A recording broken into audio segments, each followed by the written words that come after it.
el embargo a Siria. Sí, desde luego, porque Turquía necesita ayuda, pero probablemente, aunque el terremoto sea el mismo, Siria necesita mucho más. Ya nos cuentan las personas que trabajan en ayuda a la Iglesia necesitada los dramas que se encuentran allí en circunstancias, digámoslo entre comillas, normales.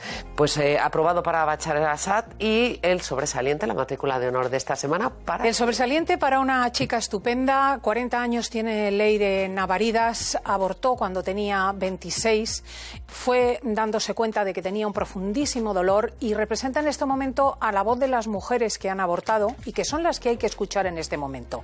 A la hora de decir el aborto no es más que la eliminación de unas pequeñas células, cosa que la ciencia niega, el aborto no tiene importancia, es fundamental escuchar a quien ha pasado por esa circunstancia. Y Leire Navaridas, que tenía dinero, que tenía pareja, reconoce que fue la profunda soledad y el abandono social, el hecho de que se le reiterase hasta la saciedad: con 26 años eres joven para tener hijos, no conviene que lo hagas, lo que la llevó a esa circunstancia. Yo quisiera a esta colaboradora de la Red Madre darle las gracias por su valiente testimonio y porque ahora ayuda a muchísimas mujeres que han abortado y que tienen el corazón muy dolorido, porque es mentira que no existe el síndrome posaborto y es mentira que se pueda vivir felizmente después de pasar por un trauma así. Es un verdadero desgarro. Yo te dije en tu programa en la radio que tenía una sorpresa para ti y aquí está la sorpresa, Cristina. Leire, ¿qué tal? Buenas noches. Bueno, de nuevo con Leire, que estuvimos ayer hablando en la radio. ¡Qué placer!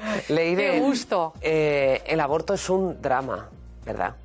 Es un desgarro. Claro que lo es, claro que lo es. Yo creo que si vemos que el aborto es una intervención violenta del embarazo, yo creo que es fácil entender que tras un aborto hay trauma. Además de la pérdida de esa vida que estaba en gestación, pues claramente la madre queda totalmente violentada y como tal pues traumatizada. Tú te dedicas a ayudar a chicas, a jóvenes, a mujeres que están en situación al borde de la decisión de abortar o porque su entorno las empuja, porque ellas no tienen medios o porque ya han abortado incluso. Sí, de vez en cuando sí que me llegan embarazadas en situaciones de vulnerabilidad y de riesgo, pero hasta ahora es verdad que lo que más me han contactado han sido mujeres que ya han pasado por el aborto y al escuchar mi testimonio saben que si se abren a mí, yo voy a comprender del dolor al que se refieren.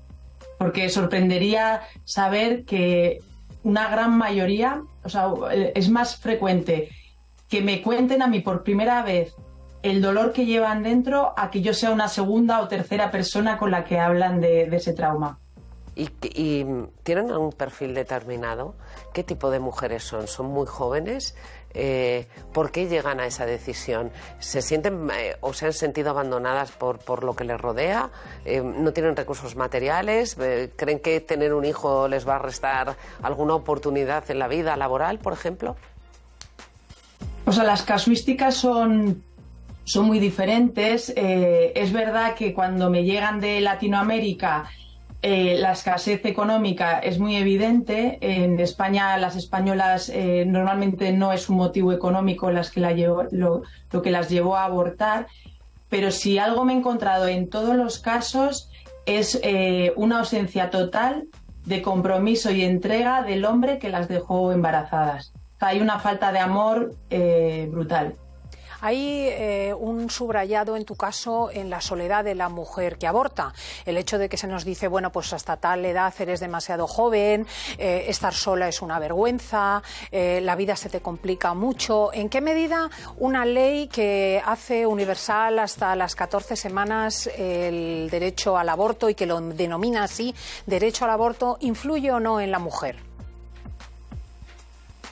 Pues mira, es lamentable que desde el 2010, por ejemplo, que estrenaron esta nueva ley en un gobierno supuestamente preocupado por la mujer, que no haya habido un registro de qué es lo que lleva a las mujeres a abortar. Porque en el de plazos, en el de supuestos, más o menos se podía saber cuántas habían sido violadas, cuántas tenían malformación del feto y cuántas, como yo, supuestamente íbamos a tener un problema de salud, que eso en sí ya era como la trampa, ¿no?, donde encajaban todos los abortos que no fueran los 2 primeros. Pero bueno, se podía tener como una especie de registro o control. Si desde el 2010 hasta ahora, que han pasado 13 años, hubieran hecho un registro con preguntas adecuadas, pues hoy día sabríamos, primero, qué concepto de la maternidad tienen las mujeres que van a abortar, de antes, ¿no?, incluso de quedarse embarazadas. ¿La maternidad era un concepto positivo o era un concepto negativo de lastre, de condena, de amenaza? Por otro lado, ¿cuál era su contexto de pareja? Si el padre reconocía la vida de su hijo, si se hacía corresponsable, si había amenaza laboral, si había amenaza familiar. Entonces, bueno, pues yo creo que con muy pocas preguntas, a día de hoy tendríamos un mapa muy claro y esclarecedor de qué es lo que lleva a una mujer a abortar. Y seguramente se podría extraer la información que las que nos dedicamos un poco a acompañar a las mujeres, pues vemos que es que hay una profunda soledad. Y esta soledad no tiene por qué ser manifiesta, porque en mi caso, pues nadie hubiera dicho, es que esta mujer está sola en la vida. Todo lo contrario, yo tenía una vida social súper activa. La soledad es profunda, es a nivel íntimo. Esa soledad te llevó a tomar la decisión de abortar, Leire. Después, bueno, no consciente. Yo lo que me decía, con 26 años, lo que me decía era, pues soy joven, yo todavía no quiero ser madre y claro, y te crees que estando embarazada todavía puedes elegir si ser madre o no, cuando lo único que puedes elegir es si vas a ser madre de un hijo vivo o de uno muerto. Sí, solo con eso ya me estás diciendo lo que has vivido posteriormente, ¿no? ¿Cuánto te ha costado aprender a vivir con eso? Pues durante un tiempo fue muy duro, porque si bien estuve años pensando que eso había sido efectivamente inocuo, cuando ya finalmente tuve la capacidad y el acompañamiento suficiente como para abordar ese dolor, pues luego estuve igual 2-3 años que yo era un cadáver andante, o sea, me estaba sumida ya no tanto en el dolor, porque no lo conectaba tanto, sino como en la culpa, ¿no? Es como una especie de idea de que lo que has hecho es súper insensible, súper cruel y que ya no te mereces nada bueno en la vida. Y fue cuando entendí que yo había sido una víctima, cuando ya pude como cambiar de posición, ¿no? Y de culpable, digamos, pasé pues a indignarme porque veía lo injusto que era que fuéramos como mínimo así de engañadas y de desamparadas.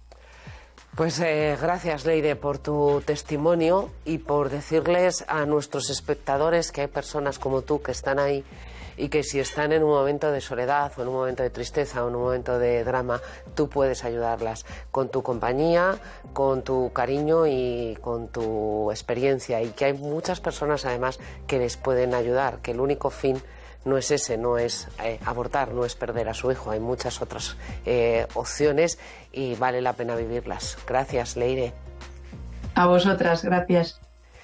Gracias. Maravilloso testimonio. Precioso y muy valiente. Es hora ya, visto que no les importa a los políticos de derechas y de izquierdas, que no les importa a los distintos responsables de las administraciones, que las mujeres salgamos adelante y empecemos a contar y a decir y a exigir ayuda, porque lo que hay que hacer es exigir ayuda. Efectivamente. Gracias, Cristina, por tu testimonio también, por estar aquí con nosotros, por ponernos las notas. Te oímos en COPE y te vemos la semana que viene. Gracias. Gracias. Adiós.